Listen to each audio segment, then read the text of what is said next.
السلام علیکم سر. سر میں السلام. فارمیسی اسٹوڈنٹ ہوں. سر میرا سوال حجاب کے متعلق سے ہے.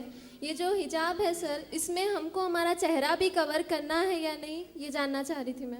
بہن نے سوال کیا ہے کہ حجاب کے لحاظ سے چہرہ عورت کو کور کرنا ہے یا نہیں ہے.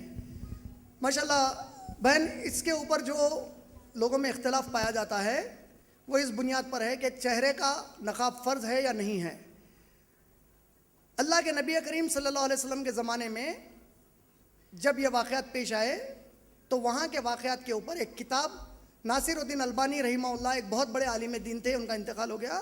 انہوں نے ایک کتاب لکھی جس کا نام خود حجاب ہے. حجاب اس کتاب کا نام ہے. اس کے 3 والیوم ہیں.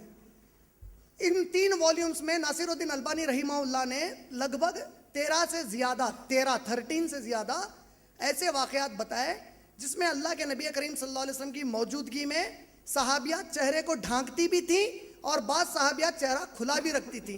لیکن نبی صلی اللہ علیہ وسلم نے چہرہ ڈھانکنے والوں سے نہیں کہا کہ چہرہ دکھاؤ، اور چہرہ کھلا رکھنے والوں کو نہیں کہا کہ چہرہ ڈھانک دو. اس بنیاد پر ایک دلیل یہ ملی کہ چہرہ ڈھانکنا فرض تو نہیں ہے، لیکن کوئی ڈھانکتی ہے تو اسے ضرور انکریج کیا جائے گا، بھائی ڈھانک لو، فتنوں کا دور ہے. ایک مسئلہ. دوسرا، بعض لوگ شیخ البانی کے اس کتاب کو کوٹ کر کے کہتے ہیں عورتوں کا چہرہ ڈھانکنا ضروری نہیں ہے. میں ان سے اختلاف کرتا ہوں. اس کی وجہ یہ ہے کہ شیخ البانی اس کتاب میں یہ کہیں بھی نہیں بولے لہذا چہرے کھلے رکھو. انہوں نے کہا جو لوگ کہتے ہیں کہ فرض ہے، میں ان کو نصیحت کرنا چاہتا ہوں کہ علمی اعتبار سے فرض نہیں ہو سکتا. فرض کا مطلب کیا ہے؟ جو حکم اللہ لگائے اور نہیں کرنے پر اللہ تعالیٰ اس کا عذاب کیا ہونے والا ہے سنائے، یا نبی صلی اللہ علیہ وسلم کے احادیث سے اس کا عذاب معلوم ہو. تو چہرہ نہیں ڈھانکنے والوں کو کیا عذاب دیا جائے گا، یہ قرآن حدیث میں کہیں بھی نہیں آیا. تو اس لیے انہوں نے کہا فرض نہیں کہوں گا، لیکن میں امت کی میری ماؤں بہنوں سے گزارش کروں گا کہ وہ چہروں کو ڈھانکی رکھیں. اگر نکالنا چاہتی ہیں تو اس کے 7 کنڈیشنز انہوں نے بتائے کب نکال سکتی ہیں. اس میں کا پہلا کنڈیشن ہی ایسا ہے کہ جتنی بہنیں ہندوستان میں رہتی ہیں وہ کبھی نکال ہی نہیں سکتی. وہ کنڈیشن کیا ہے؟ جہاں فتنوں کا دور ہے اور شریعت کے بجائے غیر شرعی چیزوں کا رواج عام ہے، ناچ گانا، چھیڑ چھاڑ، یہ جو گندگی ہے پوری معاشرے کی. اگر اسلامی شریعت نافذ ہے اور امن کا ماحول ہے جہاں پر یہ یقین ہو کہ لڑکی کے چہرہ دکھانے سے اس کے ساتھ چھیڑ چھاڑ نہیں ہوگی، جیسے صحابہ کے دور میں ماحول بن گیا تھا شریعت نافذ ہونے سے، ایسا اگر ماحول ہے تو وہاں پر اسے چھوٹ مل سکتی ہے. فتنوں کے دور میں اسے ڈھانکنا چاہیے، کیونکہ اس کے چہرہ دکھانے سے اس کو بھی نقصان ہو سکتا ہے، امت کی بھی بدنامی ہو سکتی ہے. یہ ایک مسئلہ انہوں نے بتایا. دوسرا، قرآن کا جو ڈائریکٹ حکم ہے جو کئی بہنوں کو بالکل نہیں معلوم ہے. اب اس میں تو کسی کے فتوے کی ضرورت ہی نہیں ہے، نبی صلی اللہ علیہ وسلم کی حدیث کی بھی اب ضرورت نہیں ہے، اس لیے کہ کیونکہ قرآن کی ڈائریکٹ آیت آ گئی، اس کو اور سمجھنے ضرورت ہے نبی صلی اللہ علیہ وسلم کی حدیث کی، لیکن مسئلہ سمجھنے اب ضرورت نہیں رہی. سورہ نور سورہ نمبر 24 کی آیت نمبر 31 میں اللہ تعالیٰ نے کہا کہ تم لوگ اپنی زینتوں کو ڈھانکو.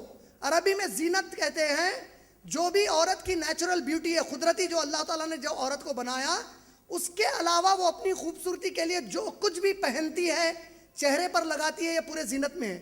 ناک کی بالی، کان کی بالی، اگر آپ نے مہندی لگائی، پینٹ لگایا، آپ نے انگوٹھی یہاں پر پہنی، قرآن کہتا ہے ڈھانکو، مطلب اب فرض ہو گیا. پاؤڈر لگا کر نکل رہے ہیں، چہرہ ڈھانکنا فرض ہے، اب قرآن کا حکم ہے. آپ ناک میں بالی پہن کر نکل رہے ہیں، چہرہ ڈھانکنا فرض ہے. ہاتھ پر مہندی لگائے، گلوز پہننا فرض ہے. ہاتھ میں بینڈلز پہنے ہوئے ہیں، گلوز پہننا فرض ہے. پیروں پر مہندی لگائے، اب پیتابے پہننا فرض ہے. یعنی زینت کرتے ہی اب فرض ہو گیا. اس میں تو کوئی فتوے کی ضرورت نہیں ہے، ڈائریکٹ قرآن کی آیت ہے. سورہ نور سورہ نمبر 24 آیت نمبر 31، سورہ احزاب سورہ نمبر 33 آیت نمبر 59 میں اللہ تعالیٰ کیا کہتے ہیں؟ قل یا ایھا النبی، اے نبی صلی اللہ علیہ وسلم، یا ایھا النبی، اے نبی صلی اللہ علیہ وسلم، قل لازواجک، آپ اپنی بیویوں سے کہہ دیجئے. نبی صلی اللہ علیہ وسلم کی بیوی امت کے لیے ماں ہے، ہماری ماؤں سے کہہ دیجئے اپنی بیویوں سے، لازواجک و بناتک، اپنی بیٹیوں سے کہیے، ونساء المؤمنین، اور مسلمان عورتوں سے کہیے کہ وہ اپنے آپ کو سر سے پاؤں تک ڈھانکی رکھے تاکہ ان کے ساتھ چھیڑ چھاڑ نہ ہو اور ان کو عزت سے پہچانا جائے. یہ قرآن کا حکم ہے. اس اعتبار سے اس معاشرے میں کیا کرنا چاہیے؟ میں علماء کے وہ فتووں کے جھنجھٹ میں نہیں پڑنا چاہتا. پرسنلی اگر آپ مجھ سے پوچھیں گے میں کہوں گا کہ ہماری ہر مسلمان بہن کو چہرہ ڈھانکنا چاہیے. اور اگر کوئی بہن ہماری پاؤڈر لگاتی ہے, ناک میں رنگ پہنتی ہے, انگوٹھی پہنتی ہے, اب فتوے کی ضرورت ہی نہیں ہے, ڈائریکٹ قرآن کی آیت ہے, ڈھانکنا ہی ڈھانکنا ہے, اللہ کا حکم ہے. سورہ نور سورہ نمبر 24 آیت نمبر 31. امید میری بہن کا جواب مکمل ہو گیا.